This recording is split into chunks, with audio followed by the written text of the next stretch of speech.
You're very welcome back. Now, thousands of people in Ireland struggle with literacy problems. One of our next guests was among them. Maurice from Tramore in Waterford lived with the shame of not being able to read or write for more than 30 years. Joining us also now is one of Ireland's favourite authors, Sheila Flanagan. Guys, you're very welcome to the show. Thank you. Maurice, if I can start with you. You had been carrying a secret with you around the place for about 40 years. Take us back to your school days.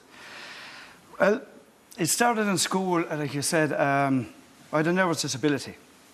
I was unable to learn as fast as the rest of the students. So I fell behind very quickly. Unfortunately, in those days, you didn't have provision for people like myself. So their methods, it made things worse, actually. I look at a written word, I look at anything written, and if there was any pressure whatsoever on me, a teacher, we say, was asked to write something on a blackboard or anything, it was a total blank. I had no hope whatsoever. And it just escalated from there. I fell further and further behind. And it came to the stage that I hated the sight of the written word. It just meant to me embarrassment. Because that was a lot of the methods back in my day. I was going to school. It's to embarrass you to get better. Children's laughter. I've often said it myself, if I give any kind of a talk to anyone, it's the slaps and bangs you get in school, that doesn't matter. You take them any You day. take them it's as the element. Exactly. It's the laughter that stays with you. It makes you feel that size. It destroys your confidence. It destroys your ability to learn. And it instills in you at an early age that there is something wrong. And I believe there was something wrong. But there wasn't, because when you eventually got tested in the sense of was there your inability to learn, was it in any way related to dyslexia or all that? It wasn't. No. And the rest of your family, because I was just in the break there, I just asked you, the rest of your family learned quick enough and read and wrote and all this, no problem? No problem at all. There was just one thing, there was never much in the way of books or reading in the house. I know, just a different time. And my father, God be good to him, would read the newspaper. yeah. But it was a different time. There wasn't any kind of sharing of books or whatever.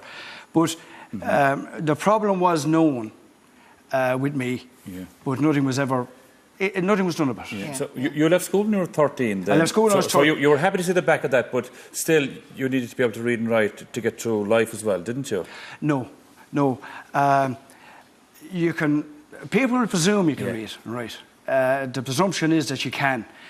There's a lot of ways you can hide it from people. I tell you, down through the years, I went into the social welfare one time. I was signing on in a bad time. I worked in the buildings, a bad time in the buildings.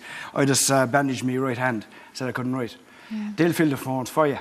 And you just sign your name. You could write your name. I could say, well, I could write my name through word familiarity of the word itself, of the name itself. But at the time, I was from Ballorstein, Berman, and I couldn't spell that. I couldn't write that. There's a lot of ways you can hide it. And you manage those ways. But Sheila, you were an ambassador for the National Adult Literacy Agency, who helps an awful lot of people like Maurice. This is not an unusual story. Well, it's not. It's not. Everybody has a different story. But the kind of basics of it are somewhat similar to what Maurice is saying. There can be loads of reasons why you fall behind in school, and they can be family reasons, they can be illness reasons, there can be a lot of reasons that you're not going to get the same benefit out of your education in terms of literacy as anybody else. 1 in 6 people have trouble with literacy in Ireland. So Maurice, even though at one time he would have felt completely on his own, was not alone in that. There are loads of people with the same issue. So what the National Adult Literacy Agency is doing is saying to people who feel that they're ready, who've had some struggles, but feel that they're ready to take the first step. Take the first step and get some help, because the National Adult Literacy Agency, NALA, have lots of centres around Ireland. They deal with over 50,000 people. There are loads of people coming to them, and it's not like school. Sure, it's not, Maurice. It's not like school at all. Like you were saying, Sheila, it's the first step is the hardest. It'd be the hardest for anybody, is actually to go through those doors. But once you go into those doors and you talk to those people, it's like talking to yourselves there. It's relaxed, it's comfortable. They'll have a nice chat with you. In my case, you asked me what I would like to learn. I said reading and writing and basic computers. and this is no exaggeration, within 6 months down the line, I was reading. But you know what's amazing? I was saying the first book you ever read was The Incredible Life of Jonathan Right. Doe. I was saying to myself, heavy enough for the first book ever to read. And you know, within a couple of years, Maurice, you were where the rest of us are now, nearly. Like you actually, once you got going, it was fast, wasn't it? That's the ability to learn.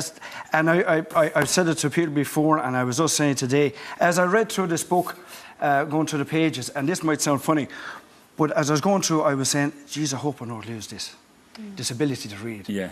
Because it came to me very quickly once I allowed myself. Yes. Yeah. It was and once you know how to go about it as well. Exactly. To read things in context, to recognise words, to make words out.